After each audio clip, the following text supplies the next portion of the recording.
Namaste. I'm Shivalika from Renewable India. Today we have the pleasure of interviewing Mr. Hemant Taluru, the co-founder and CEO of Turno. Welcome, Mr. Hemant Taluru.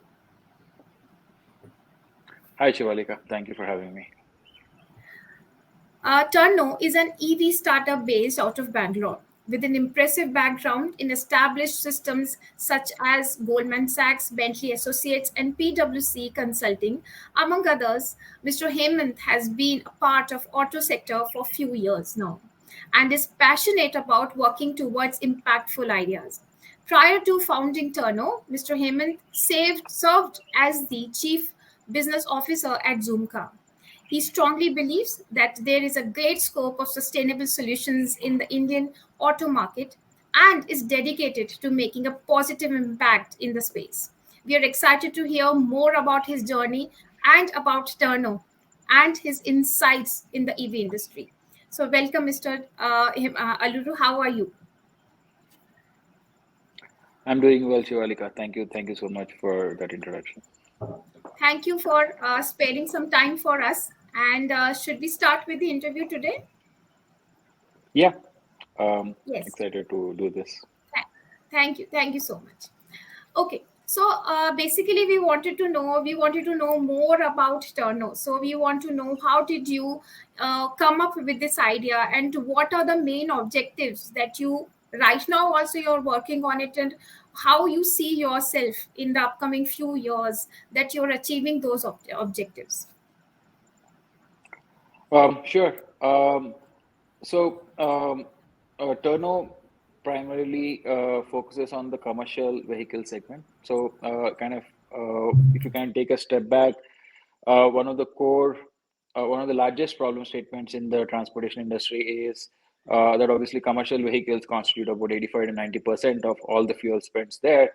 Um, Most of those commercial vehicles are owned by small and medium enterprises, and a majority, 90 to 95% of those SME buyers typically rely on financing to acquire these assets.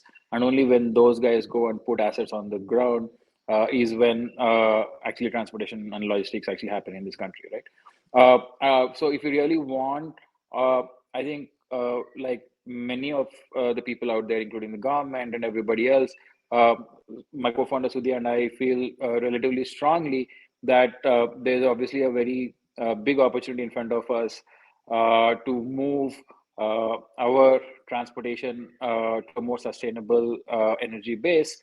Uh, and EV is obviously going to play a very big role in that. And I think for us to do that, we felt we need to kind of help some of these medium and small scale enterprises who depend on commercial vehicles for kind of sustenance and their business and their livelihoods.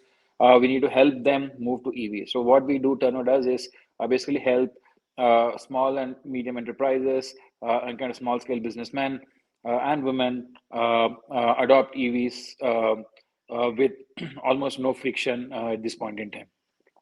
The way we do that is by helping them pick the right vehicle. So we have our own multi-brand online and offline stores, so customers can come and buy commercial electric vehicles from us. We also, along the way, help them with financing, and importantly, we also give them an assured buyback value on their battery, so that they are not worried what will happen to the battery after they start using the vehicle. We can help them with life cycle management solutions. They all get an app, and they can manage their entire life cycle through that app. So basically, we try to make the journey of moving to electric vehicles as smooth and as hassle-free as possible for all commercial vehicle buyers. Just for a little bit of history, like we started this business sometime in January of last year. Since then, we can now operate this business in 5 different states. We do about anywhere between 12 to 15% of India's broader uh, three-wheel commercial electric vehicles at this point in time. This is all relatively in a short span of time, about kind of in 12 months. Uh, my co-founder Sudhi and I have, as you said, had a lot of experience in the broader automotive industry. Um we obviously try to use whatever insights and learnings that we have to kind of build this business, but happy to get into some of those details as we go along. Okay, okay. So basically, Mr. Hemant, I was just thinking about when you said about small and medium enterprises. So don't you think that the market right now is very, very unorganized when we look from the perspective of EVs? And how is Turno working on or trying to address this inadequate infrastructure for EVs? Can you throw some light on that as well?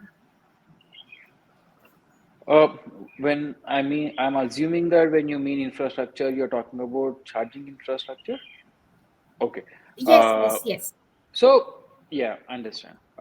So I think we there is generally a tendency when discussing EVs to kind of compare the broad stroke infrastructure that we had for the ICE vehicles, which is petrol pumps were there everywhere.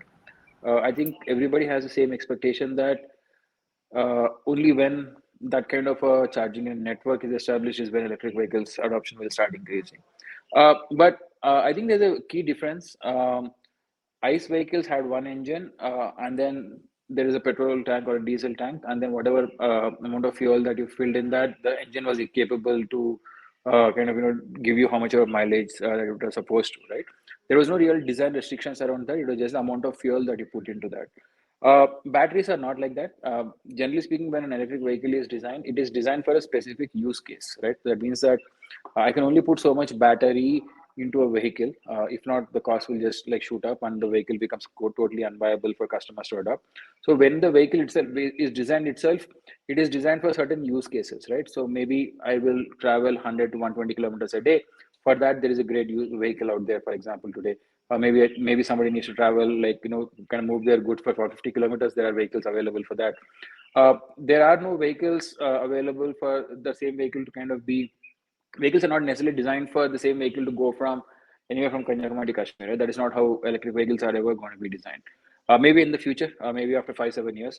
So as of now, when we kind of talk about use case specific vehicles, infrastructure is absolutely infrastructure or this broader concern that people have or fear that people have that infrastructure is not available is a moot point actually.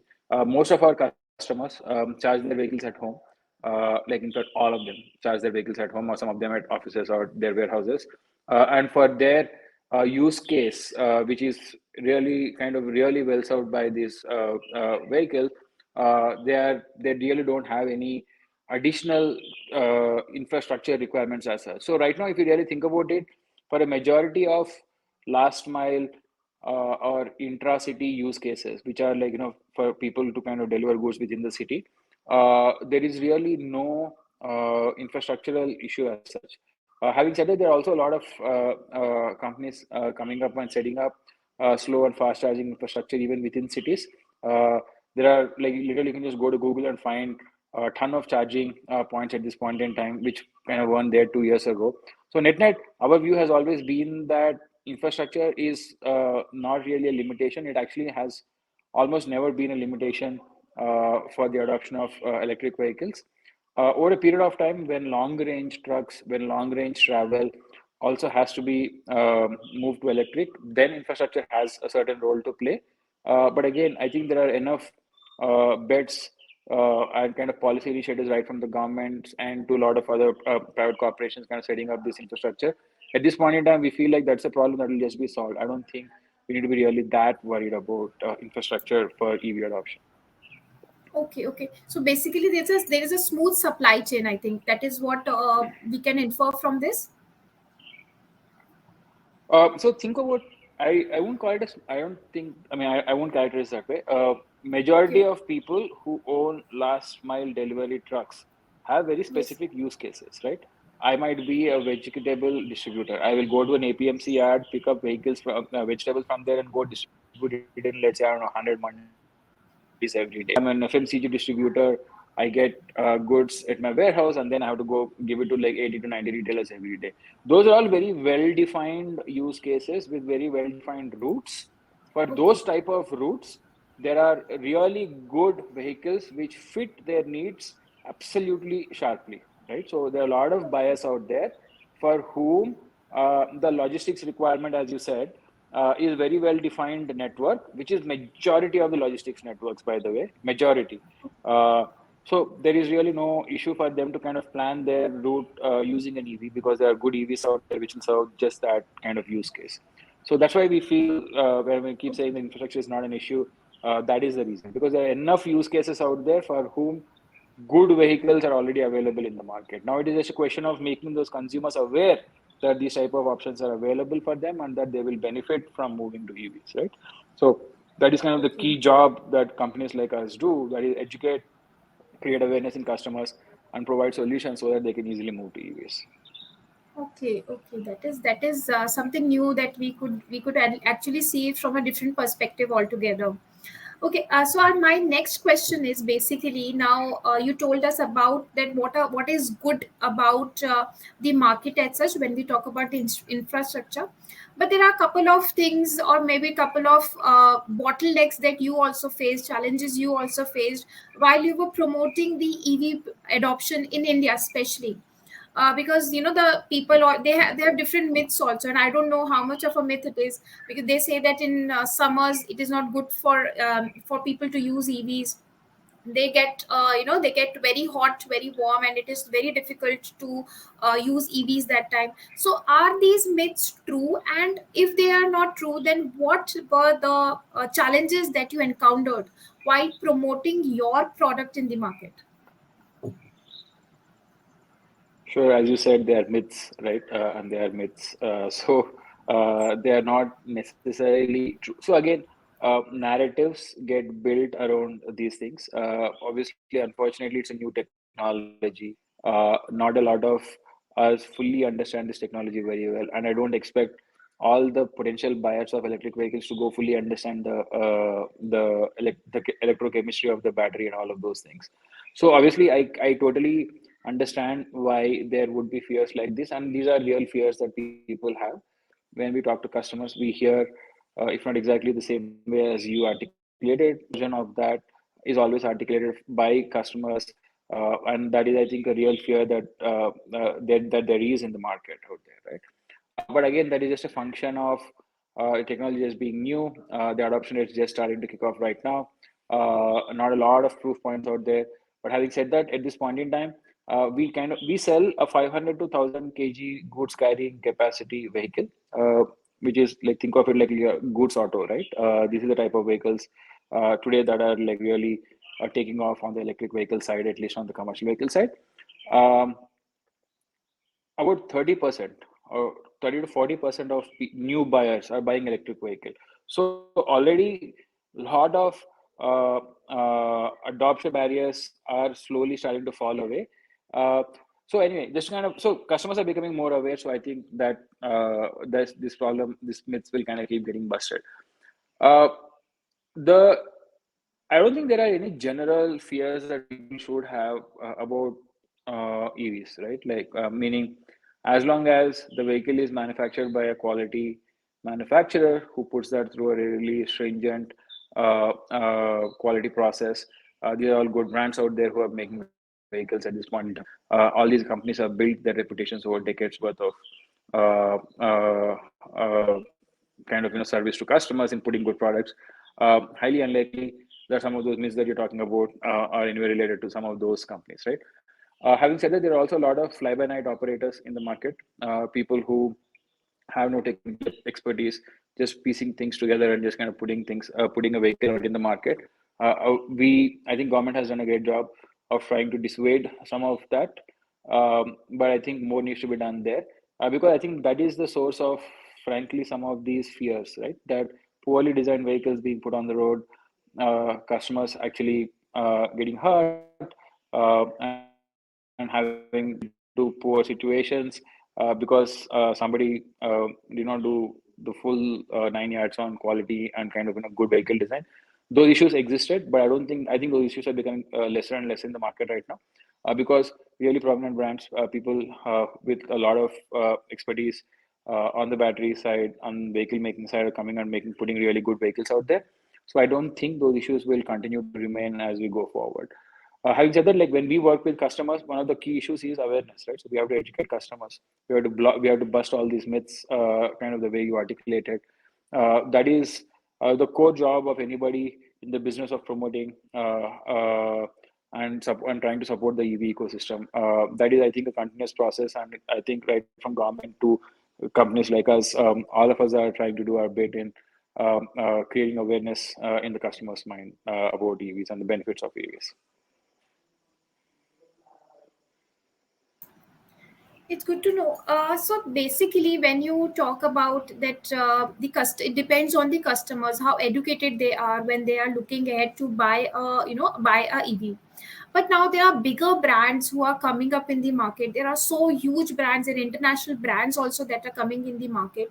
So are there any plans for Turno to collaborate with these brands, maybe for any type of for any type of raw material, or for these are battery packages are also available. So these brands, they provide battery packages to different organizations as well. So are there any type of plans that Turno is looking ahead to partner with such brands, or maybe some other companies as well? So in fact, we partner with all the manufacturers of vehicles and batteries in the country already, right? So as and when we encounter newer players who want to participate, it is obviously in our best interest to make those options available to our customers. So we'll always partner with them. So just to kind of reiterate, what Turno does is we underwrite the battery asset, right? So that means that we actually put a forward-leaning price on the battery asset. We guarantee a value for that. We have our own battery team which evaluates these batteries, but we don't make any of these batteries. We partner with obviously all the companies. We collect the data on the batteries, and we kind of put a price point on those batteries. So that's how we help the ecosystem to begin with. So it's always in our interest to partner with as many people or as many market participants out there as possible, as long as they all adhere to a certain level of quality and, like, a little bit of reputation, as kind of that we were talking about in earlier on, right? So as long as good products out there and good companies with good cultures are coming into the market and trying to participate, Turner will always look to figure out ways to partner with them and add value to them. Good to know that. So basically, Mr. Hemant, there is one more thing that came into my mind. Now, basically, when we talk about the different types of innovation strategies that are there, even the government's approach to the renewable energy and to sustainability industries keeps on changing, keeps on upgrading itself. So how does Turno Right. make sure that those innovative strategies, they continuously employ or incorporate in their maybe in manufacturing processes, in marketing processes, or maybe in delivery processes, so that it becomes easy for the Indian population to adopt EV better in the country? Uh, okay, so I think when you are referring to innovations, I'm assuming you are referring to innovative solutions around batteries that are Correct, constantly correct. coming up, right? Okay. Yes, yes, yes. Uh, so, Shivalika, there are um, a couple of things to keep in mind when we think through the battery market. While there is a lot of new age battery, so battery is basically some combination of chemistries, right? So there are new Yes. chemistries of batteries that people are researching on right now and try to get them to market. But most of those new age chemistries, at least in our opinion, kind of 7 to 10 years away before they get to the market, right? Today, the prevalent chemistries in the market are kind of two chemistries. One is called NMC, another is called an LFP chemistry. The latter is probably going to be more dominant. Even companies like Tesla are adopting those chemistries at this point in time.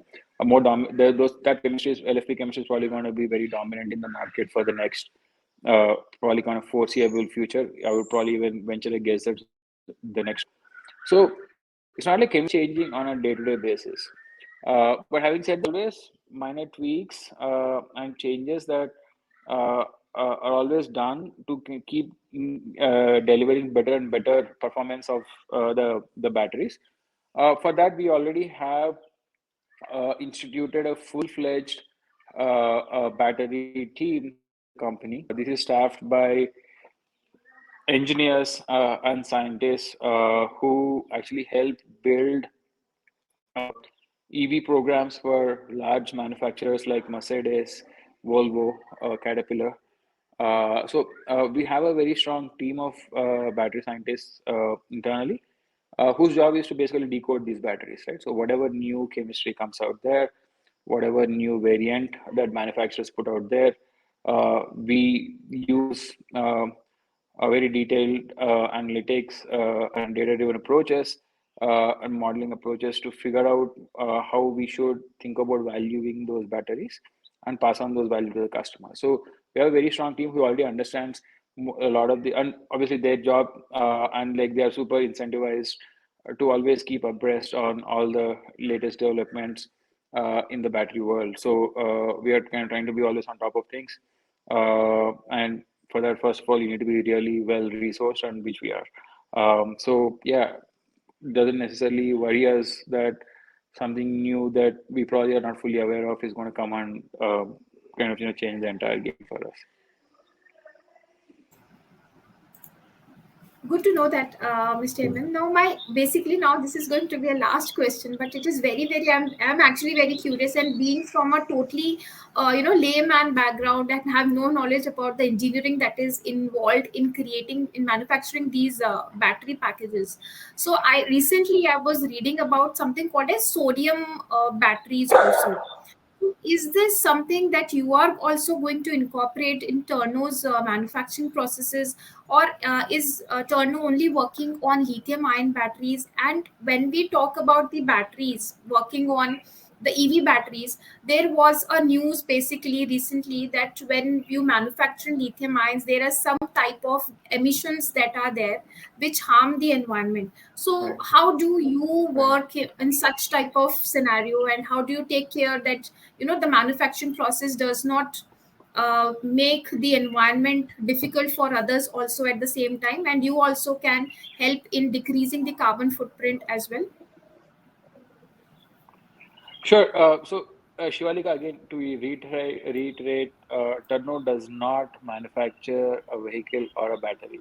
So we work Yes. with existing manufacturers in the market and help take their products to customers. So think of us Yes, yes. like a marketplace for EVs, so to speak, more than actually a manufacturer for EVs. So uh, Okay. we are not necessarily in the manufacturing of batteries, at least as Okay. of now.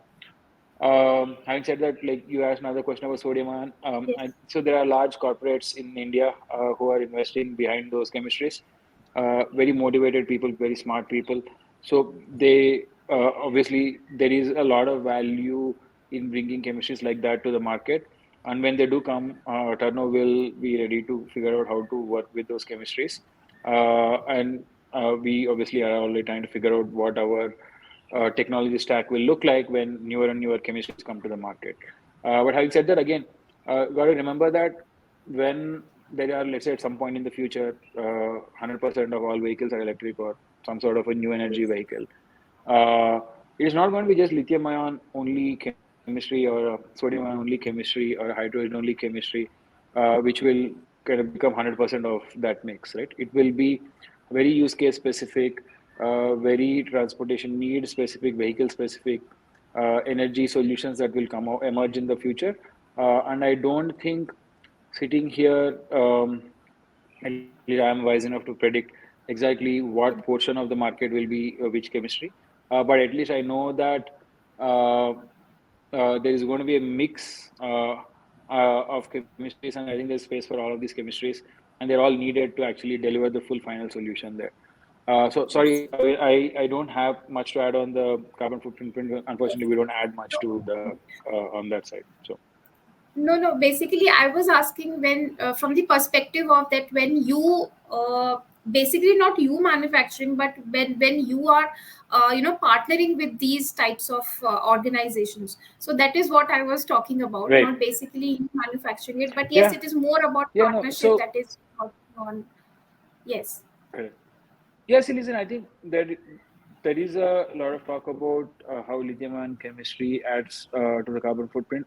To be frank, um, it's a chemistry, it's a technology with an immense potential to really deliver on at least energy security in the very foreseeable future, right? Like by helping move as much of the transportation to battery powered vehicles. Uh, I think every industry goes through their journey of figuring out how to make it more and more efficient in terms of reducing carbon footprint. And I think the battery industry will itself go through the same. Uh, in fact, everybody who's aligned in that industry to begin with come into the industry because somewhere they resonate with, uh, at least I hope that they resonate with non-polluting energy systems, and that's why they want to be there. So I'm assuming that most entrepreneurs who are working on these manufacturing processes that you're referring to are already cognizant of these issues that you're talking about and aware on how to bring solutions to the market. So again, yeah, I think it is already embedded in the culture of that ecosystem to reduce footprint, right? That is exactly why most of these people, including us, came into this business and want to do this business. True, true. So, is there any financial model involved? Like, how do you make sure that when we talk about the finances, how do you make sure that during the whole delivery process or during the whole process, the EV becomes affordable for the end consumer, basically? So, is there any financial model that is involved here? Yeah. So when you say financial model, you mean financing for the customer Yes, yes. or financial model of Turno, the company? The Turno company. Basically, how, when you work on the process, so the whole process, starting from the zero till the end. So we were just thinking about how you work on the financial model of the whole process, and also how EVs are, when the end consumer gets the EV. So how do you make sure that it becomes affordable, or is it under your control? That is what I wanted to know. Understand. Yeah, partly in our control. Yes. Not all the elements are in our control, but partly in our control. Also, we help the customer. We sell vehicles. Uh, we work with manufacturers to bring the best price point to the customer as much as possible. Generally speaking, we are better than the market. Uh, we finance the vehicle. So there again, we work with partners, NBFCs, banks, to bring financing costs down for the customer. And then we're also ensuring that battery assets don't go to waste, but are actually used and repurposed for new and like trying to give them new life. So we're creating additional value at the back end for those assets, or actually putting a majority of that value in the customer as upfront buyback guarantees. So net all of those three put together actually reduces the cost of owning a electric vehicle for our customers by about 25 to 30% better than wherever else that they can go buy this vehicle from. So that is how we bring the overall cost down, right? So you kind of take a full ecosystem solution to the customer, and he can just buy the vehicle, finance the vehicle, and kind of sell the vehicle back to us when he doesn't need the vehicle. So net overall cost of ownerships when customers buy through Turno are about 25 to 30% better than they are anywhere else in the market. So that's how we reduce I think financial barriers. I think that's what we're trying to refer to for customers to adopt EVs. Yes, correct. Yes, okay, that is very interesting. So basically, touching the the pain points of the consumers. This is what I think Turno is looking ahead for. Correct? If I took the message Yes, correctly. Yes. So that absolutely. is very interesting. Thank you, Mr. Heyman. That was very, very interesting. Had a very good, interaction with you regarding Turno and also about the EV industry. Basically, EV industries. When we talk about the market as such, also it is very, very unstructured. So when we talk about the market and coming up with from companies like Turno, it becomes a positive impact for us also and for the consumers as well, and especially the end consumers who are trying to shift from the traditional vehicle to a vehicle where they can have um, They can have so much interesting solutions in front of them. So thank you, Mr. Aluru. That was very, very interesting talking to you. Thank you so much.